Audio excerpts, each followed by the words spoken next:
Assalamualaikum warahmatullahi wabarakatuh dan salam sejahtera buat kita semua. Perkenalkan, nama saya Jaya, saya berasal dari Bengkulu. Adapun narasi yang akan saya sampaikan kisah perjuangan perlawanan Pasir Rusi dan perlawanan yang saat ini akan berlangsung melawan perkebunan kelapa sawit yaitu PT Agri Andalas.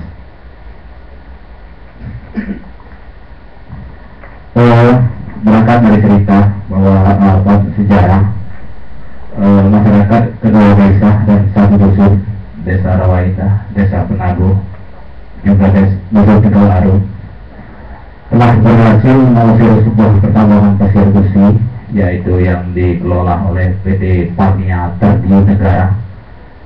Perusahaan ini dimulai oleh Fine Ronaldi dari Hong Kong.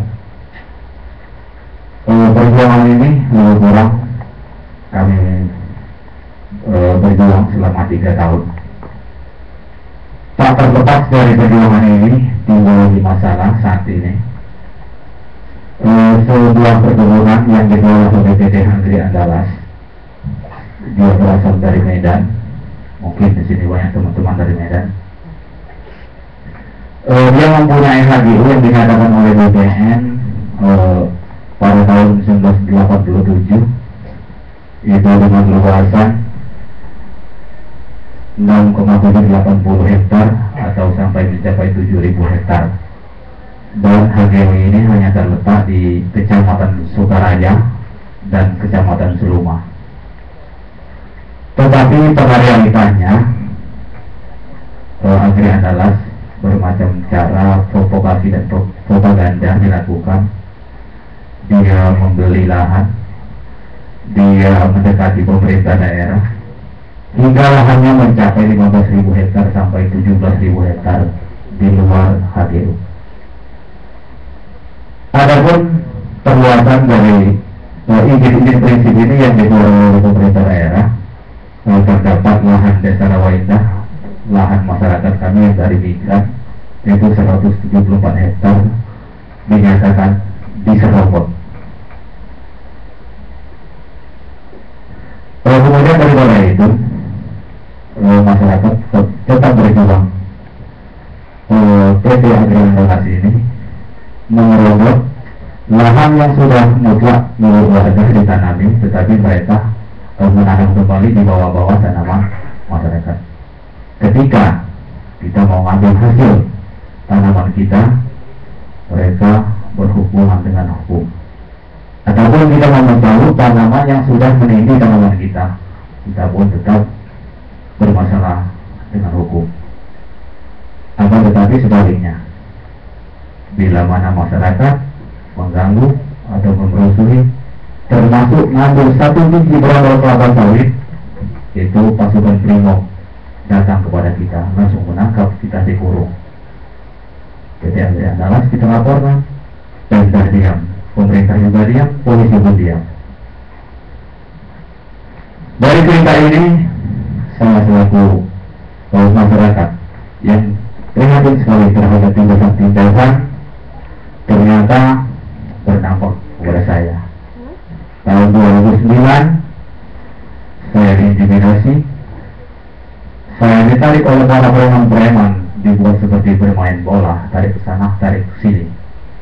Saya terdiam, tidak ada satupun yang berani membela saya, karena itu adalah berhubungan dengan nyawa.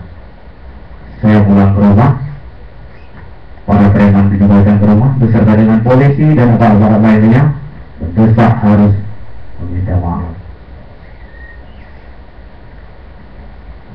Terulang lagi kasus-kasus seperti ini. Tepatnya Desember 2012. Rupanya mereka tidak cukup menyakiti hanya pribadi saya sendiri. Bermacam pola mereka lakukan, bermacam cara mereka laksanakan. Anak gadis saya sedang bermain menghadiri pesta perkawinan di tempat kabupaten yang lain. Saat itu juga beliau dihajar preman sampai babak belur. Tak ada satupun yang berani menyelamatkan.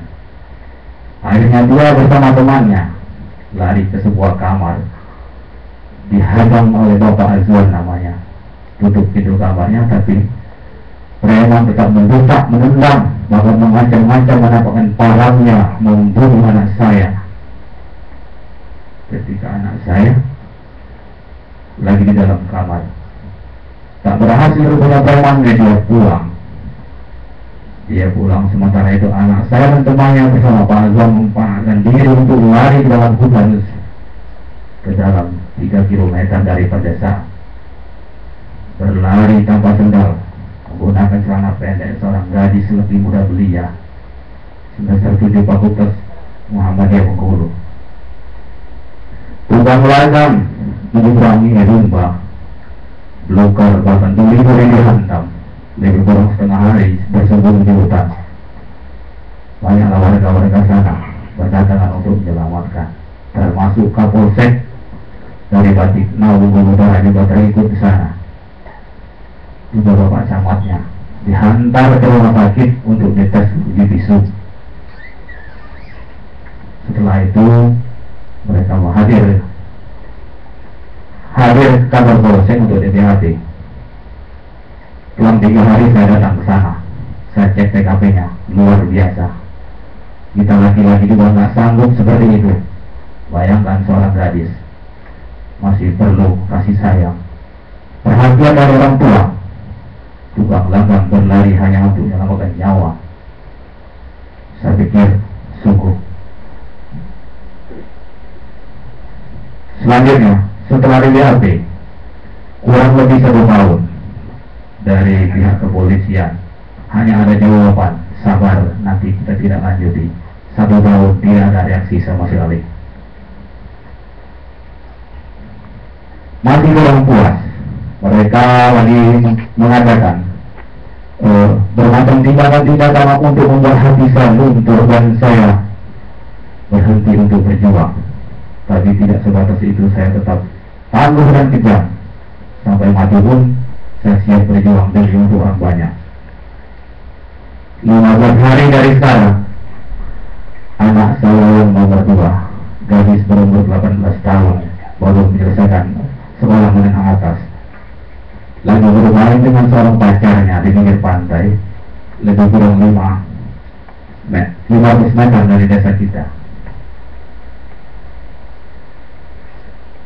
Dia dihampiri oleh 4 orang preman yang tak dikenal. Tanpa basa-basi, preman itu langsung mengikat pacarnya, diikat tangan, diikat kaki, beliau dibuang ke hutan. Ketika dia mau melihat anak saya saat itu lagi dalam keadaan terjepit, beliau diputar lehernya, langsung diinjak. Anak saya menjerit. Dia hanya merintih minta tolong kepada, hanya menyebut, "Ibu tolong saya, Bapak tolong saya." Tapi kami hanya mendengar dari dalam hati yang lebih dalam. Kelakuan seperti ini sungguh luar biasa. Tapi ini adalah sebuah tantangan buat saya, untuk saya pantang menyerah di perjuangan. Kemudian kalau pada ibu tidak puas dia dengan perlakuan anak saya seperti itu, pacarnya juga baju-bajunya disobek menggunakan pisau, seperti menggoreng seekor binatang. Langsung diikat mulutnya, diikat kakinya. Anak saya juga seperti itu. Kurang puas dia mengikat, kurang puas juga dia menyiksa. Seluruh pakaian anak saya dilucu ditambah selai benang pun yang lebih mengejutkan. Bagian kelamin anak saya diraba-raba dengan jarinya. Langsung 2 buah motor dibawa kabur oleh pelaku. Kalau emasnya dilepasi, anting-antingnya dilepasi, anak saya ditinggal begitu saja.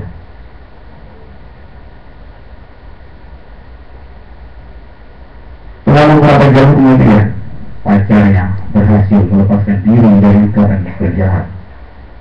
Dia berlari tukang langgang mencari orang yang bisa membantu. Posisi anak saya saat itu masih berada di dalam hutan tanpa berpakaian. Jika dia malu untuk keluar, pacar yang mengambil pakaian ke rumah. Berita itu saya tahu 1 jam kemudian anak saya sudah diselamatkan di tempat pacarnya.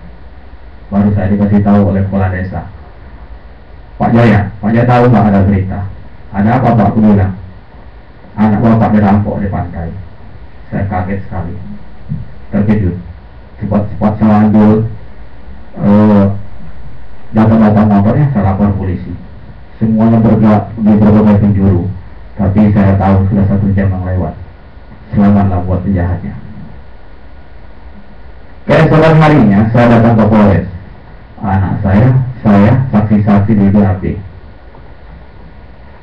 1 hari penuh sampai jam 8 malam dia melakukan visum. Dan sampai sekarang ini dari malam jam 11 lebih sedikit saya telepon Bapak Reskrimnya. Hanya ada jawaban sabar dan nanti kita tidak lanjuti. Nah, disitulah di mana letak hukum yang benar. Kemudian bukan hanya terjadi pada diri saya saja untuk membuat kerusuhan di daerah-daerah yang kompleks seperti ini. Banyak warga saya 28 unit sepeda motor hilang tanpa ada kabarnya, tanpa ada tindak lanjutnya. Semuanya sudah dilaporkan kepada polisi. 5 kasus perampokan belum juga terungkap, termasuk 1 orang nenek tua kebetulan berumur 70 tahun, namanya Ibu Sumira. Itu juga termasuk korban perampokan. Itulah modus-modusnya. Dia meninggal di tempat tidur yang sangat sederhana. Lalunya disumpel sampai penuh sama mukena. Kalau tidak mukena, tidak tahu itu alat tutup kepala untuk apa? Untuk sholat itu. Penuh mulanya disumpel seperti itu. Meninggallah Ibu Sumina. Saya rasa ini adalah semua modus dari sebuah perusahaan untuk menipu daya kita, membuat kita resah supaya kita tidak merasa betah di sana. Setelah kita tinggalkan, baru mereka bereaksi berpesta ria.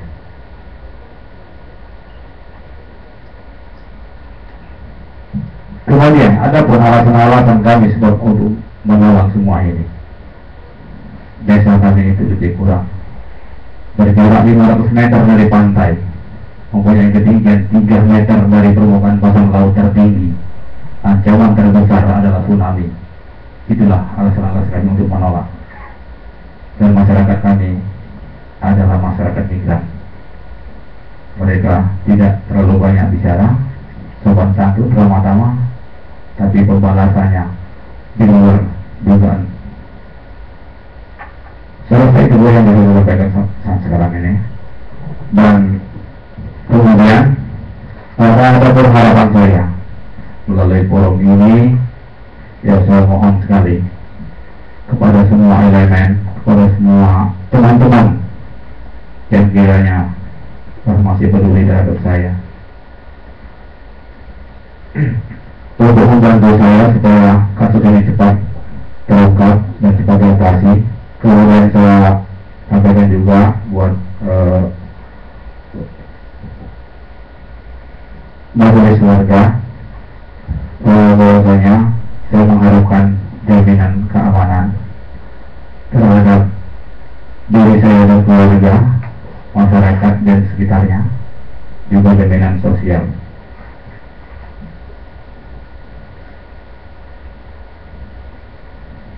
Kemudian permintaan dari kami, tanah yang 174 hektar itu tolong yang dicabut oleh perusahaan untuk dapat dikembalikan kepada masyarakat, karena itu jadi payah daripada masyarakat. Itu aja Bu, sekian, terima kasih. Terima kasih Pak Jaya. Kami persilahkan kepada anggota majelis warga yang akan menyampaikan respon.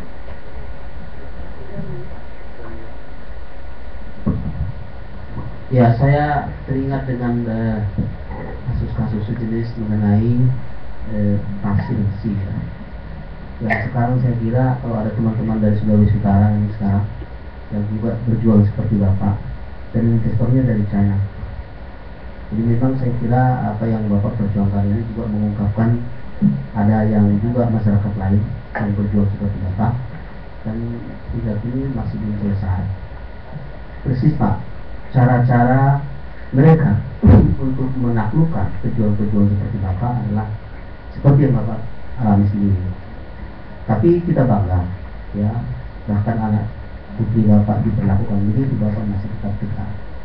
Saya kira ini moralitas perjuangan yang akan luar biasa. Oleh karena itu kami tentu mendukung, ya, sebisanya. Kalau ada yang bisa kita lakukan tentu bisa.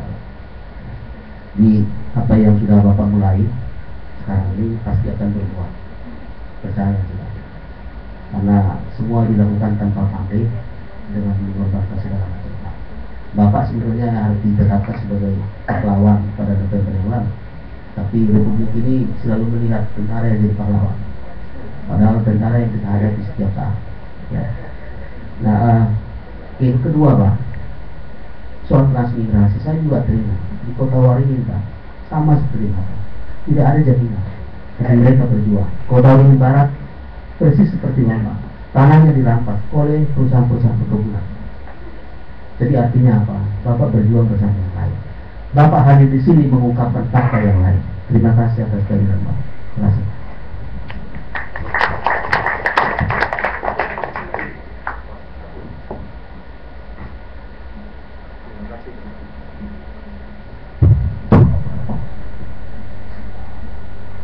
Terima kasih Pak Jaya.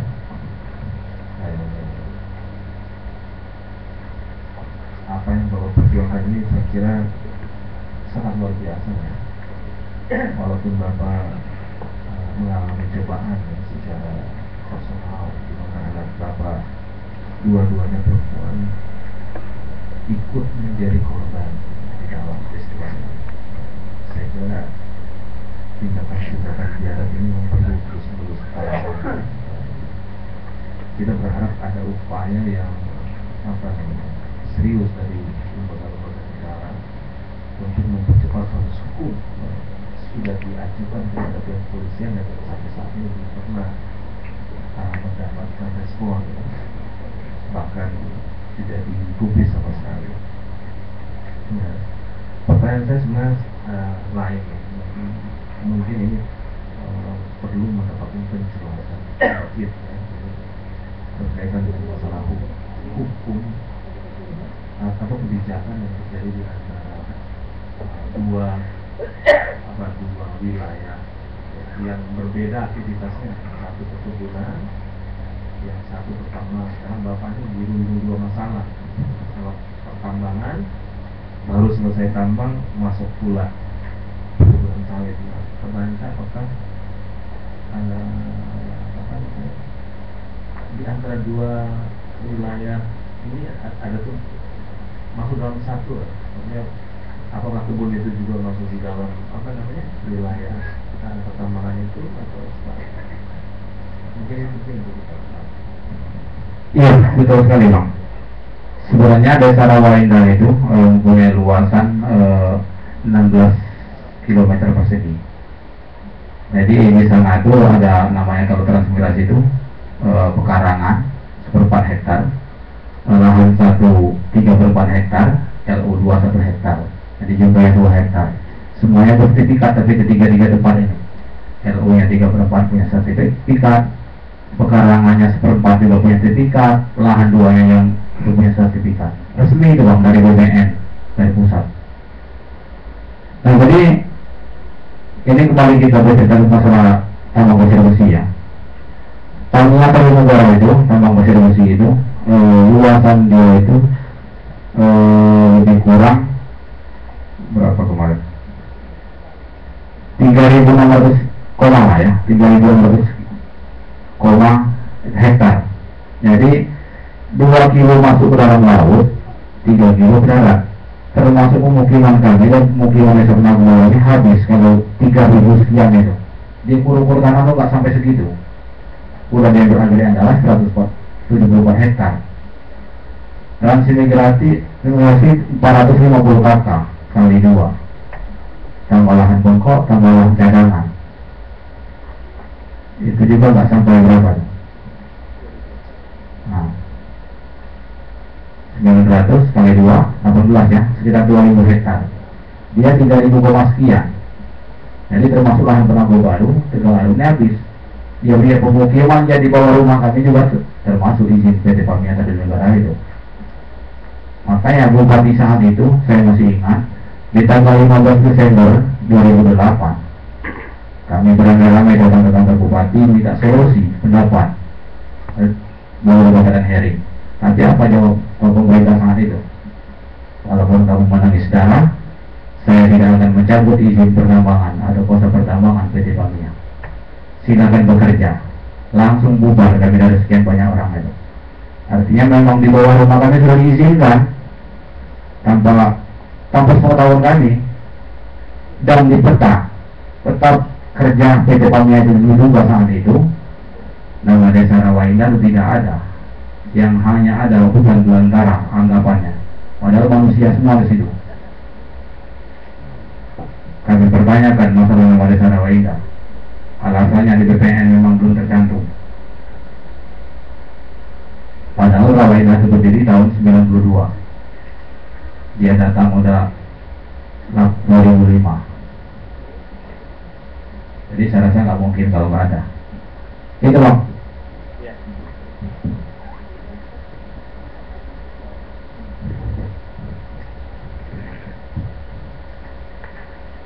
Pak Jaya, tadi kami menyampaikan pandangan bahwa hubungan rakyat dengan tanahnya itu seperti nyawa sama badan.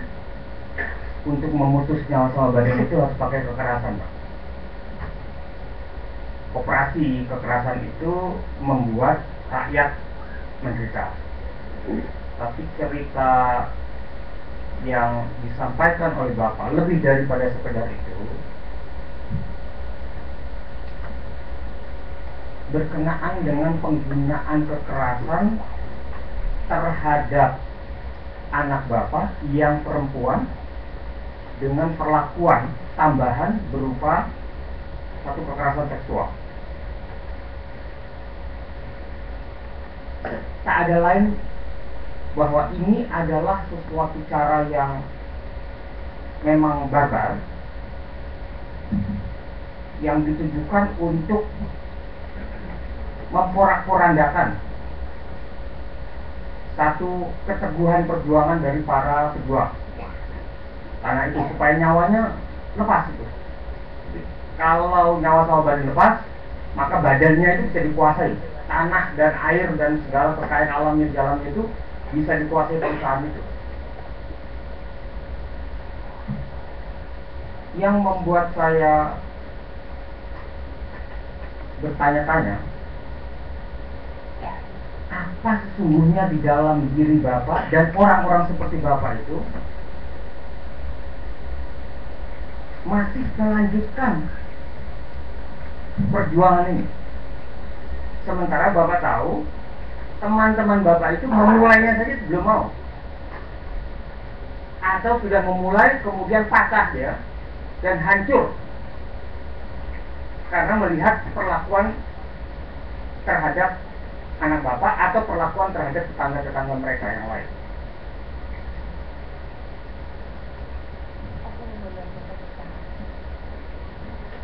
Sebenarnya singkatnya jawabannya mungkin sudah takdir dari yang kuasa. Iya. Kalau dibilang mau cari uang, saya pernah ditawari oleh PT Pamia itu sebesar 35 juta, tapi saya nggak mau. Saya nggak habis pikir juga, Bang. Kenapa ditawari uang kok nggak mau? Orang berhari-hari orang cari uang kan. Tapi saya rasa itulah udah panggilan.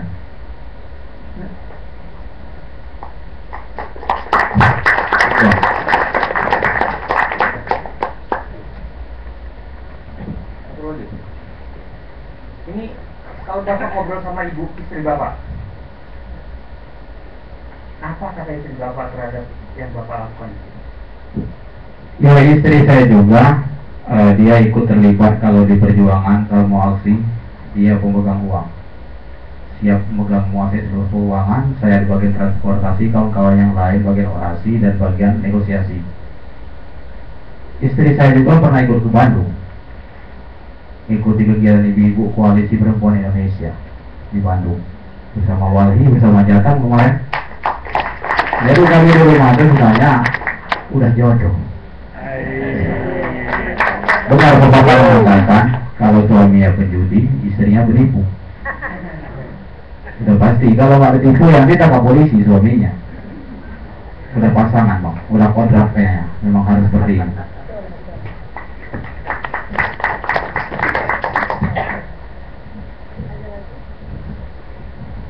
Ya, masih ada komentar. Pak Jaya, kalau ada banyak orang seperti Pak Jaya, saya mau bawa ke Papua. Tapi ngeri bang kesana banyak panah. Pak Jaya, wah.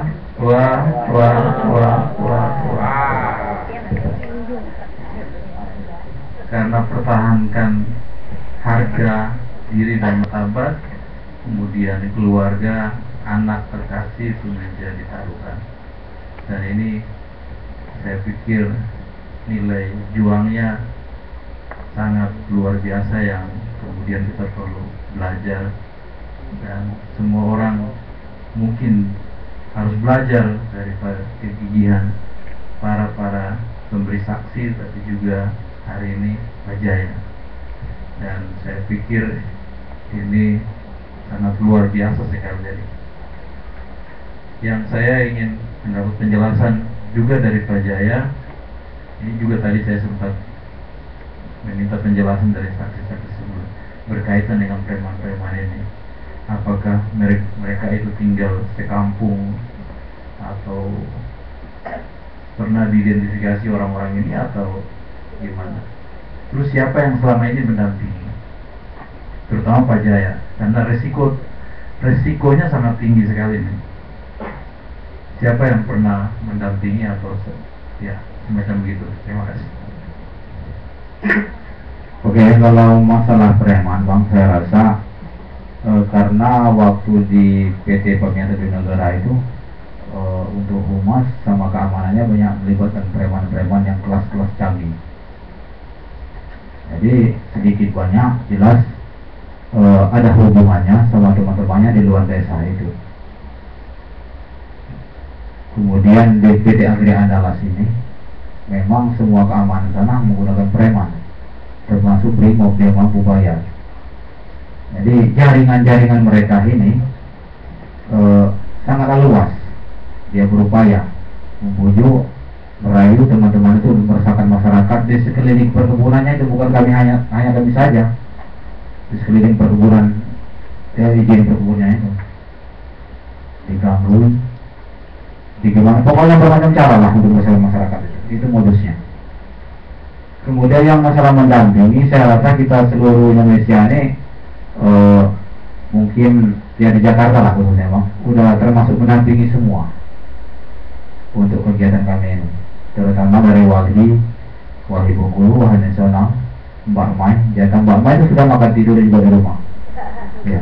Tahu deh badan saya sebenarnya, sampai dapur dia nggak punya saya ya. Pintu kamar mandinya ditutup. Nah itu, tapi perjuangan saya tidak akan luntur gitu bang. Artinya kalau tadi kita dengar pertama itu ada sebut preman, kedua juga preman, yang ketiga di preman. Apakah ini menunjukkan ketidakmampuan dari aparat penegak hukum dalam menyelesaikan masalah sampai kemudian mereka menyuruh preman untuk menyelesaikan masalah? Atau jangan-jangan ini negara preman? Saya pikir kemungkinan seperti itu. Iya. Karena buktinya yang tetangga saya ini yang kehilangan motor sampai 28 unit dari tahun 2005 sampai sekarang, semuanya melapor polisi. Tidak ada yang tidak lapor, apalagi yang masih kredit. Karena kalau tidak lapor polisi, pihak developer atau leasing itu tidak mau dia menghanguskan pembayaran kredit itu, karena nggak ada bukti kehilangan, bukti apa. Nah, kalau dari polisi setelah kita lapor dapat surat-surat nanti, dapat surat pengesahan dari polisi, kita bawa ke daerah, baru kita tanda tangan yang tanda blokirnya, kita bebas dari kredit. Tapi polisinya kok diam. Kapan kita temui, sabar, nanti kita tindak lanjuti. 2 tahun seperti itu, 3 tahun seperti itu, artinya memang mereka udah tak melingkup dengan itu. Jangan-jangan mereka dapat fee, gitu.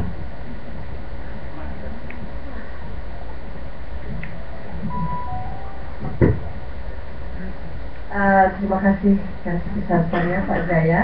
Kita akan mendengarkan kesaksian berikutnya dari Pak Faiz Nafian dari Dipasena, sebuah perusahaan tambak terbesar kedua atau ketiga di Asia Tenggara. Tapi apa yang terjadi pada para penambak petani tambak? Silakan Pak.